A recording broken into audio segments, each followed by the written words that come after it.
Seahawks fans, wherever you may be. Thanks for listening to the show. Join your hosts, Bill Alvstad and Keith Myers, as we talk Seahawks football.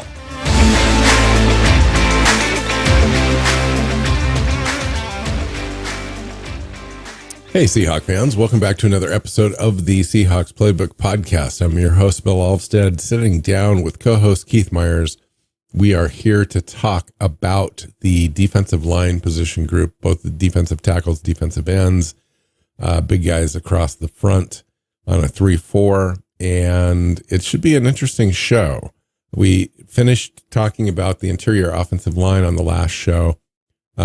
These guys are on the opposite side of the ball, and I think for me, I feel kind of almost the same about this group. This is supposed to be a great group. Now, I don't want to take anything away, right? And this is kind of a top 5 defense.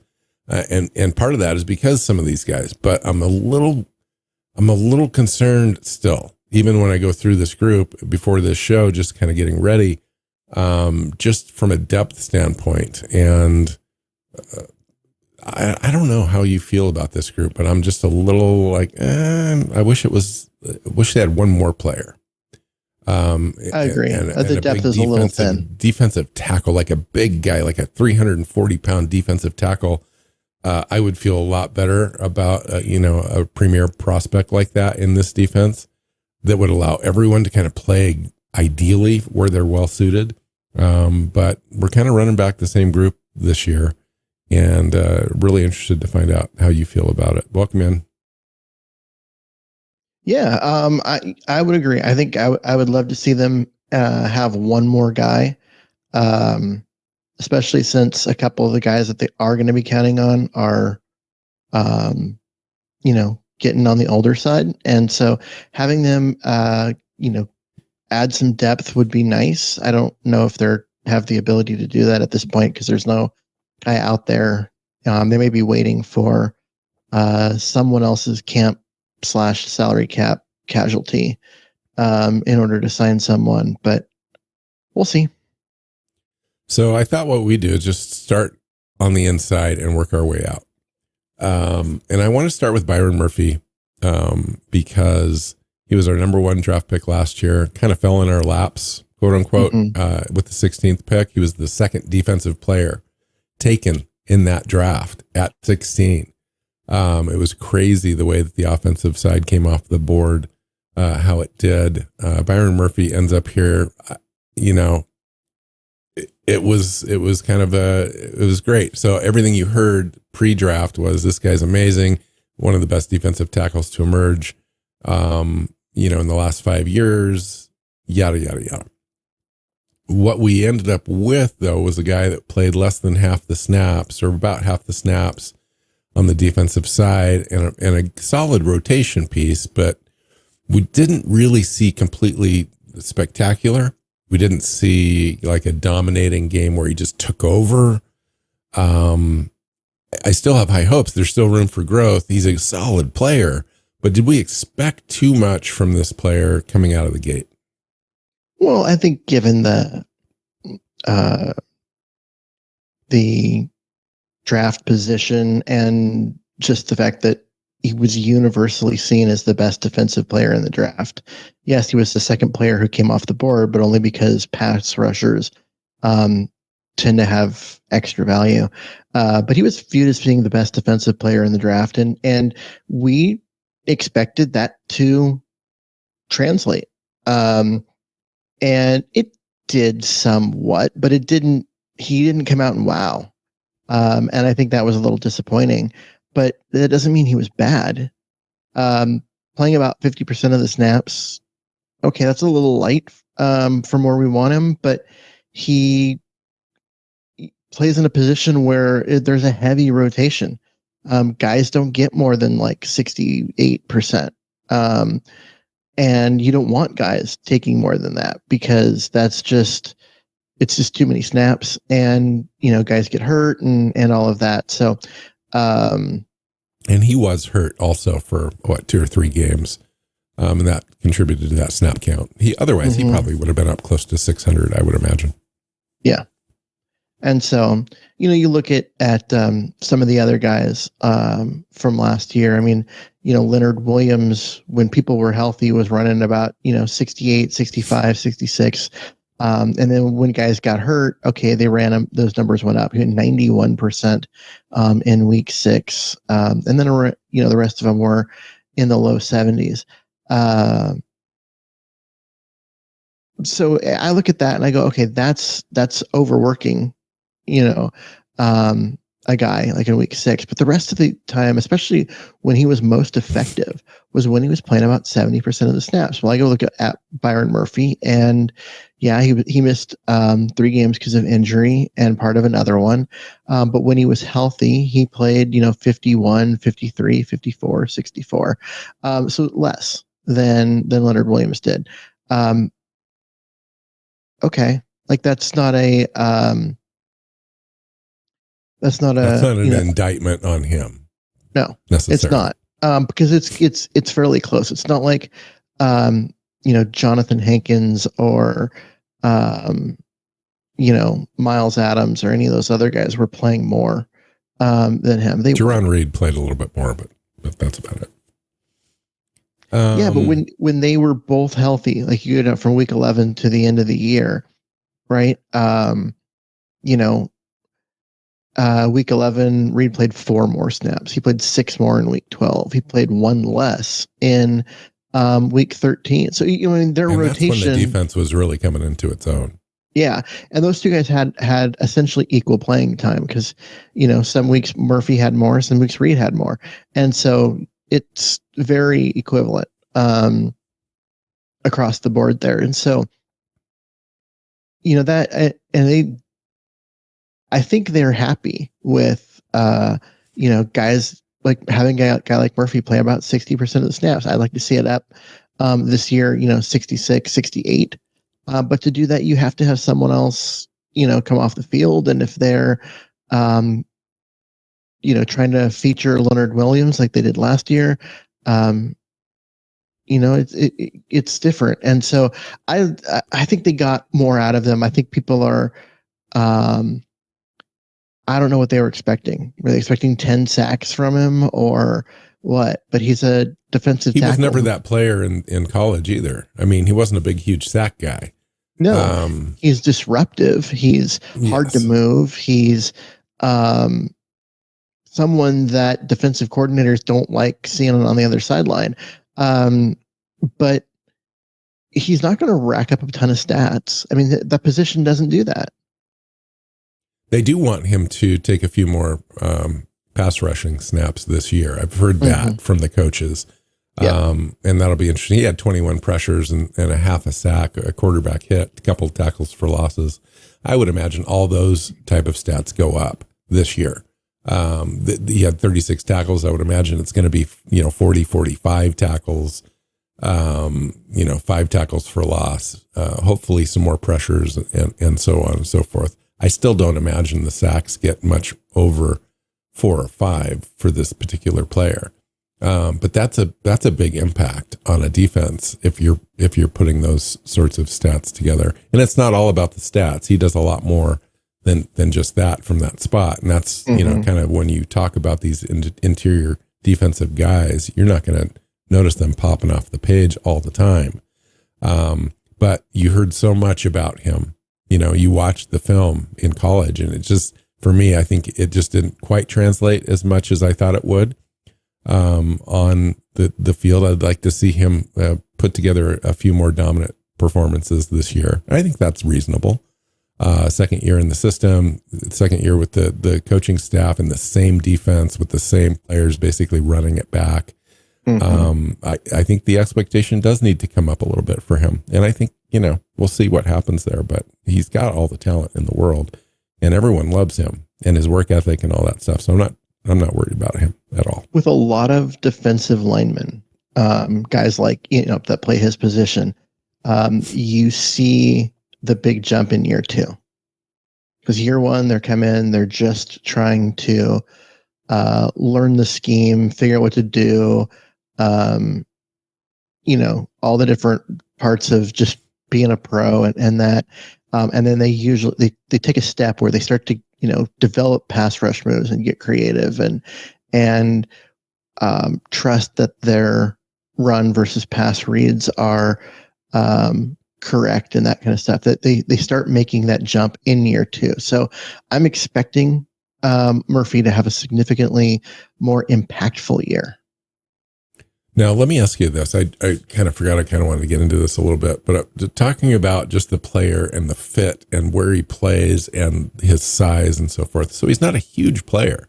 This guy's 6 foot, 300 pounds. He's basically he's a shorter version of Leonard Williams. Leonard Williams, like 6'5", 300 pounds. He's a little bit more stout. And if you've ever seen his legs are like tree trunks, so he's hard to move. So he can play that interior spot.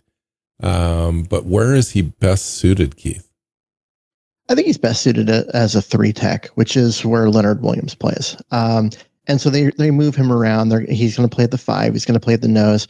He'll play at the 3 when Williams is off the field. But I think he's best suited there. His game is, he's hard to move. He's so powerful. And being only 6 foot, he has natural leverage. His ability to get under the pads of the offensive lineman is pretty obvious. And, they always talk about, keeping your pads low and that kind of stuff. Well, it's easy to do when you're only 6 foot. And he's a guy that I think has a lot of natural power, and can drive people back and that kind of stuff. But he can also play with quickness, which is another thing that Leonard Williams does. And so, they both play both with power and with quickness, which is why they both can dominate. Williams, we've seen it. We saw it a lot last year. He had a great year. And with Murphy, it's going to happen. I believe you're going to start seeing him, flash and dominate, and they'll figure out ways to get him and Leonard Williams on the field at the same time, just because it'll scare the crap out of opposing teams. So let's talk about some of the other nose tackle types in this defense. It starts with Jonathan Hankins, just in reverence to his time in the league, really. 6'3", 320 pounds. He just didn't play well last year. Let's just be honest. He ranked 205th out of 219 defensive tackles. His you had him at 220. The Seahawks.com has him at 335. 335. Wow. Okay. So he's beefed up. I just didn't think he played well, especially in the first half of the year. And then he played less in the second half. He's a little bit more effective. So the team brought him back, but I think they would love it if he doesn't really play that much. I think it's kind of an insurance spot for them, and hopefully somebody else emerges. What are your thoughts? Yeah, I think it's one of those things where they brought him back, but really, really late in the process. They wanted someone else, and they couldn't make it happen. They couldn't find the guy they were looking for, so they brought Hankins back. Hankins used to be really good, but the last time he was good was 2021. I was going to say 3 years ago. Yeah. And so, this is just what he is at this point in his career. He's an older guy. He's 33 and has played a lot of snaps at nose, and that's one of those that wears you out. But you're right, he wasn't good last year, and I think that expecting him to be more than just a guy that eats space in the middle against the run is asking him to do something he can't do. When 36.2 run defense grade last year. Yeah, it's just not good. When the defense was really good, after the bye week, right? Here's Jonathan Hankins' snap totals: 17, 12, 10, 17, 22, 12, 7. Yeah. And then 23 in the final in week 18 when Byron Murphy only played 3 because he got hurt. The so team he's playing was about 20% of the time. Yeah, the defense was best when Hankins was playing the least. And then, you kind of look at the numbers and you're like, wow, he was playing at about the same rate as Roy Robertson Harris. Like their snap totals were very similar. In the second half of the year. So again, that tells you that he didn't play well, and the coaches noticed, and he didn't get on the field much. Early in the season, when they had a lot of guys, with injuries and all of that, Hankins played a lot, and it wasn't pretty. Yeah. Okay, so Quentin Bohanna is another guy, 6'4", 360 pounds, played 6 snaps in 2024 with a 65.9 Pro Football Focus grade. It doesn't mean anything. That's not enough of a sample size. But yeah, another he only big played body. In week 4. Another big body. Brandon Peely is the guy that's been hanging around more. 6'3", 316, 69 snaps in 2024. Didn't play all that well when he was in, but also he was kind of an undrafted guy coming out. And Anthony Campbell is another guy there, 6'6", 307, age 24, undrafted rookie free agent. Didn't play much in Miami, but the limited tape I did see looked athletic and nimble with a good dose of power. Like, he kind of is a well-rounded guy, and we'll see how that works. The J.R. Singleton's another guy from Iowa State. They list him as 6'2", but he looks more like 6 foot on tape. Bowling ball type physique, defending the run, kind of a guy. Bubba Thomas is another guy as well, 6'2", 301. These are all kind of interchangeable as well with the defensive ends, but we're going to get to the main guys on the defensive end side here in just a sec. But that's, there's some competition guys in there, and we'll see how that goes. Usually, these guys will be cut and replaced a few different times before training camp or during training camp. So we'll see how that all works out. Yeah, I mean, you look at that group of guys, and you kind of look at who are you asking them to replace as far as snaps and stuff, and you're looking at Miles Adams, who only played 36 snaps last year, Roy Robertson Harris, who played 188 with the Seahawks from week 7 on. And then you'd like to keep Jonathan Hankins' numbers down. So you're hoping that these guys one of these guys can emerge as a rotational guy that can play, 25% of the snaps, and that kind of thing. And if you've got that, and you've got some depth on the practice squad, then you're in good shape. But there's not a lot there. There's a reason why they've been playing. Last year they played Byron Murphy and Jerron Reed out of position at nose, because that's just not a group that's gonna cause anyone to be excited about. It's not a good. The nose tackle group it's a weakness. It's a spot. It's only one spot on the field, though. It's like, happens to be the center of the defensive line, but it is a weakness. In the past, when we used to have like Woods and then Puna Ford, and if you go way back to 2012, 2013, there was a couple of different guys that Brandon Mebane, and that you could sign late and that were really solid. I'm hoping that they can find somebody really to come in and hold down the fort there, or a guy like Quentin Bohanna emerges 6'4", 360. Like, that would be a true nose tackle for you. And I'd love to see that, because I think that's what this team still needs. I've been talking about it forever. It's still a need. It allows everyone else to play their natural spots. And I think your defense can be best when it's anchored with a solid 2-gap nose tackle. Yeah. You need someone in there that's going to just eat space, eat blocks, 2-gap, not be moved, just make running up the middle really, really hard. And they don't have that guy. They've been, like I said, they've been playing a lot of Jerron Reed and Byron Murphy out of position in order to get them on the field simultaneously. But they need someone who can come in and do that. And they don't have that player. They really, I think, the front office thought they drafted that player a couple of years ago with Cameron Young. Yeah. And the kid just has never been healthy. He played 2 snaps last year. Right. And then finally was cut this offseason. Yeah. They thought they had their guy, and he just never was healthy enough to get on the field with regularity. And that's unfortunate. But the other guy you can mention, the other guy you can kind of mention in this group, and also just, diversity, is Jerron Reed. Now he's going to be, another guy that's going to play nose for you, 3 tech, 5 tech. Most of these guys are interchangeable, up and down the line. That's the way Mike McDonald likes to play that defense, and very successful at it, especially if you've got athleticism.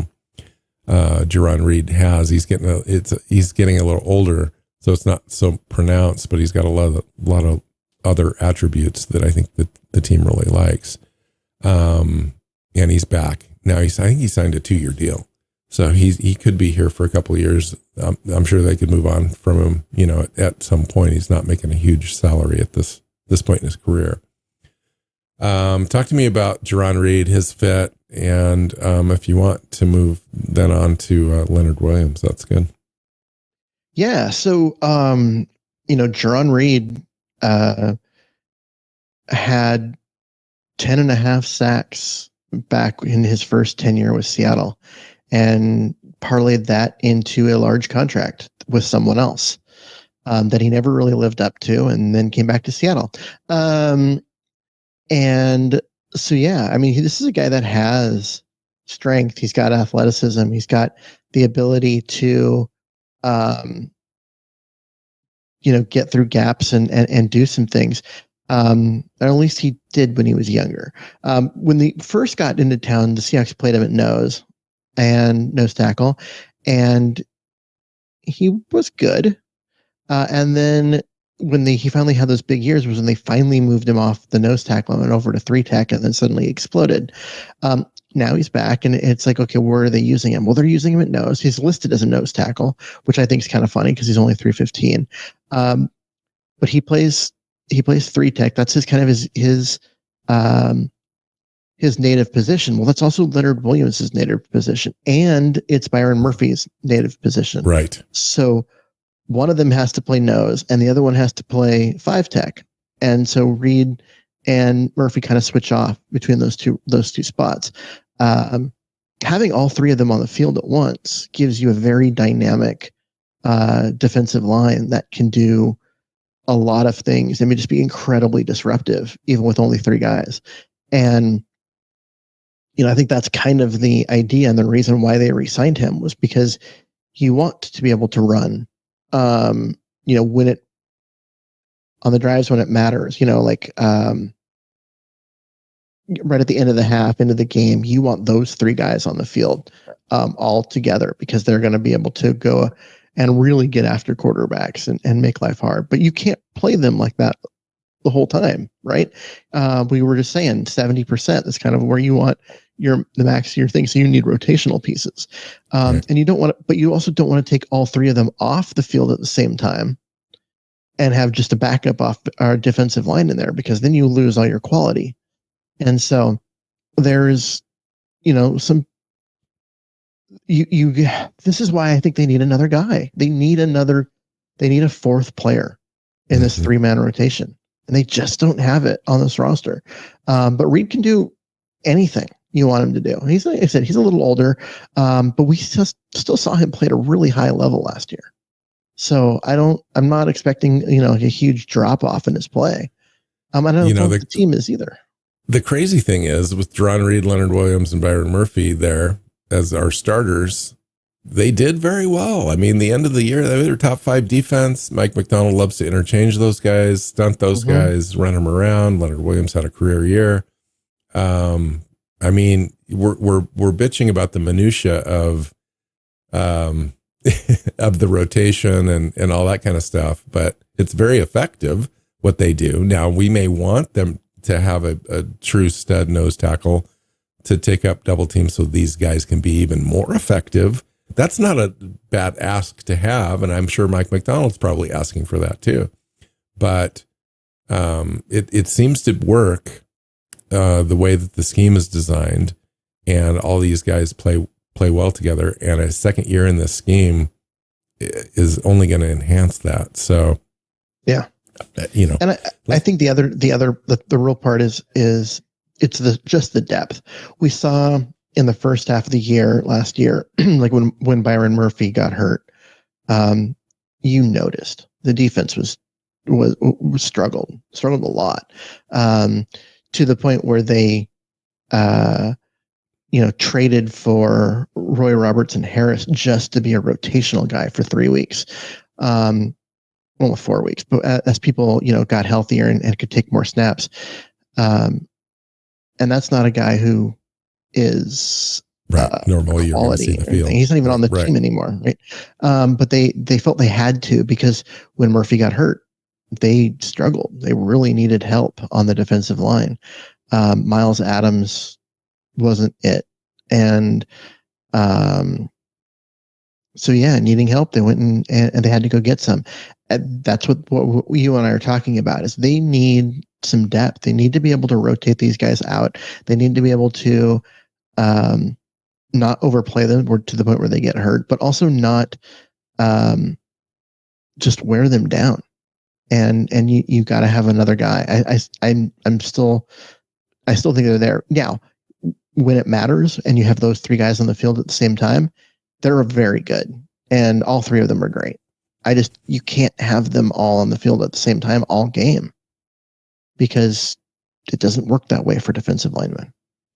So Leonard Williams, just make sure we mention him in full respect. 6'5", 302, Pro Football Focus grade of 87.1, ranked 5th in the NFL in defending the run, 49 overall tackles, 11 sacks, second from his position, 15 hits, quarterback hits, second, 55 total pressures on 750 total snaps. The guy's a stud. He's back. He's a good leader between him and Jerron Reed. That defensive line is in really good hands, and Byron Murphy emerging.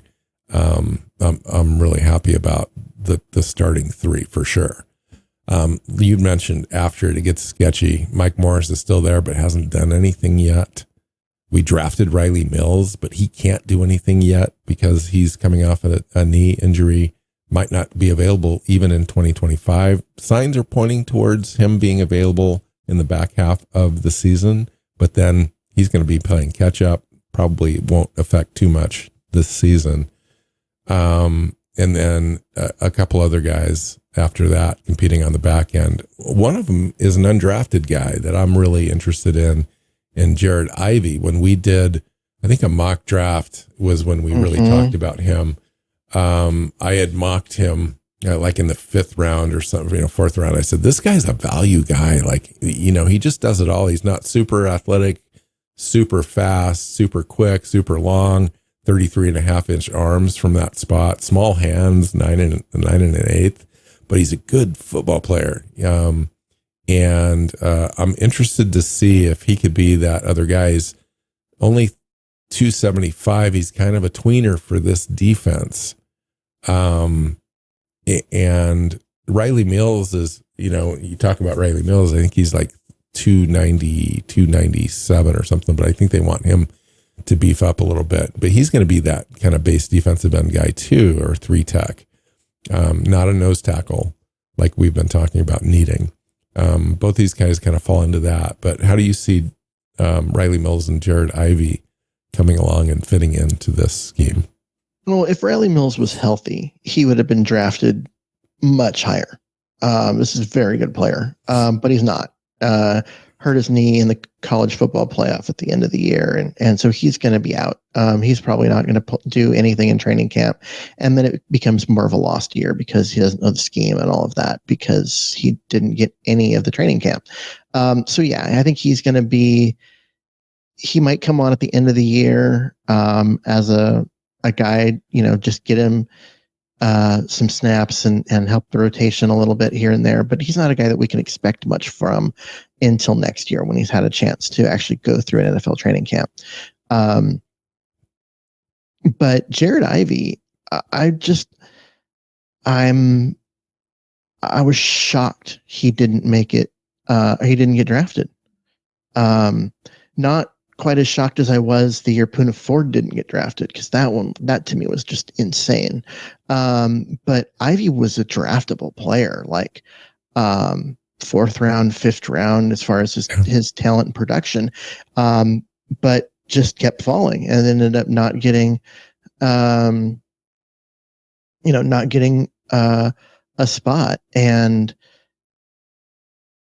I mean, he's listed at 274. I think they add get some weight and have him, play the 5 tech, or they might just have him play the 5 tech and then also outside linebacker in designated pass only situations where he's just rushing the passer, and not being asked to cover, and basically being the fourth pass rusher on those snaps. But I do see him more as a base defensive end that plays on rundowns to begin his career. I mean, he's got a 5.09 40. I mean, he's not like a speed guy coming off the edge. He's a power guy. Yeah. And so if you're gonna let him bull rush from that spot, that's great. I think, this year, if he makes the roster, I mean, he's an undrafted guy. You could probably slide him over to the practice squad. He went undrafted for a reason. There's other clubs that passed on him many times. So we'll have to see, but I have a feeling it's probably because he's a tweener. I mean, he's a 4-3 defensive end, and we're gonna we're gonna play him in a scheme diverse situation where we do some 4-3 looks with 3-4 personnel. But I don't know where he fits. And that's my only concern with him, is like, if he's really good at what he does, they'll figure it out. But he could also be a camp casualty. It's just one of those things where I don't know. I like the player. I like his grit and determination and his playing strength. But where does he fit in Mike Macdonald's scheme? I'm not sure. Well, he is 6'6", and if you look at him, he's got room in his frame to put on some weight. I could see them getting him up to like 285 this year and then 295 the following year, and having him just be a defensive end, be a 5 tech, be a 3 tech, deep in the rotation, but a 5 tech, higher up in the rotation, and getting, his reps there. I see him as a guy that has significantly more talent than the fact that he was an undrafted free agent says. Like, he's a draftable player. And so we'll just see. We'll see. I mean, you're right. He doesn't necessarily fit a 3-4 scheme, ideally, but he would fit a 4-3, especially as a guy who could set an edge for them and, do those kind of things. So him going undrafted just feels so weird. And like I said, it's very similar to me to how I felt about Poona Ford. And we saw Poona Ford have a great career. So I guess I have higher expectations than Ivy than most people do. Yeah. No, I do too. And especially if he can play some special teams and be effective. I think he'll make the roster over potentially a guy like Mike Morris. I mean, you're looking at Riley Mills starting on IR. Mike Morris could be a guy that his job could be on the line here with Jared Ivey. And he hasn't done anything yet. I mean, we can talk about Mike Morris if you want. I just don't know what to talk about. He's got the attributes you're looking for. 6'6", 295, played 70 snaps in 2024, had 2 pressures and 3 tackles. Just not a lot. You're not seeing a lot from a guy that was expected to really kind of take a jump, especially in Mike Macdonald's defense in year 2, and didn't. Yeah, once he played a reasonable amount early in the year, when the defense was bad, but once the defense got good, he literally had 0 snaps and was active on some of those game days. Like, he was there, available, and never played, like just on special teams. And so, I mean, he's a guy that last year was his opportunity to come in and really earn his spot in here, and he didn't take it. And so at this point, you kind of have to wonder if he's going to. Right. And he kind of dropped in the draft for a reason, and maybe that's what we're seeing. Overall, so we've kind of wrapped it up for the defensive line group. There's no reason for me to think that it's going to turn out any different than it did last year, which this group really came together, played solid, and contributed to a top 5 defense. How do you see it? Well, I see that as being true as long as no one gets hurt. Because the depth at the top is so thin. You've got 3 guys for 3 positions, and at a position, with a position group where you want them playing 70% of the snaps. That is so true. I'll mention one other name after you're done. I would say the lack of depth is concerning. It really is. But when everyone's healthy, they're going to be really, really good. So right now, if you take a look at DeMarcus Lawrence, he is part of the edge outside linebacker group. But one of his biggest attributes is not rushing the passer. Now, he can get you some sacks and all that kind of stuff, and he's a smart player, so he's kind of cleans up. He's kind of a cleanup player. They're not going to designate him to rush the passer from the outside. He's more of an edge setter. So if there are concerns about depth at this defensive end spot, they will happily play DeMarcus Lawrence to set an edge for you in a pinch. And he does that really well. But that's not what the defensive linemen do in this scheme. That's what the outside linebackers do, which is why he's there. And at 254, he's not going to do a lot for you as a defensive lineman. But you could, if you had to, you could bring him up to the 5 tech, and let him, get after things up there, and he'll get moved around a little bit by the guards. But he'll still be able to do some things. You're right. He's a smart player. He's an athletic player. He's older. He's been around for a while, so he's probably lost some of that athleticism, but he's still a very good player. He just needs, like the last couple of years, he hasn't been healthy. So that's it. Next time we get together is going to be after you get back from a little time off, and we will jump back into the edge outside linebackers, which we just kind of touched upon just briefly. And that's a fun group at the top. But again, it's one of those deals where after 4 players, it really drops off. You'd like to have another one, but also that's a little greedy too, considering the roster restrictions that you do have. I think it looks pretty good and pretty solid as it is, but we can get into that next time. So enjoy your time off, Keith. You've earned it. I don't know that you've actually taken a day off from this show in 668 episodes. So I haven't taken a week off. This will be the first couple shows without me. So, which is when you're going to learn that I'm easily replaceable. And yeah. This is an audition for those of you coming in to help out this week. It's actually an audition, and by the time you get back, Keith, you just won't have a job. Yep, I'll be Wally pipped. That would be awful. But also, it would be hilarious. All right. You can find Keith, just not this week, but you can find him on Blue Sky at Myers NFL. You can find me at NW Seahawk. The show is Seahawks Playbook Podcast. Follow us. You guys know all the rest, and leave comments. We love those. And we'll chat soon, and take care. Have a great vacation, and we'll see you when you get back. Go Hawks. Go Hawks. Seahawks Playbook Podcast listeners, thanks for joining us for another edition of the show. You can find us on Twitter.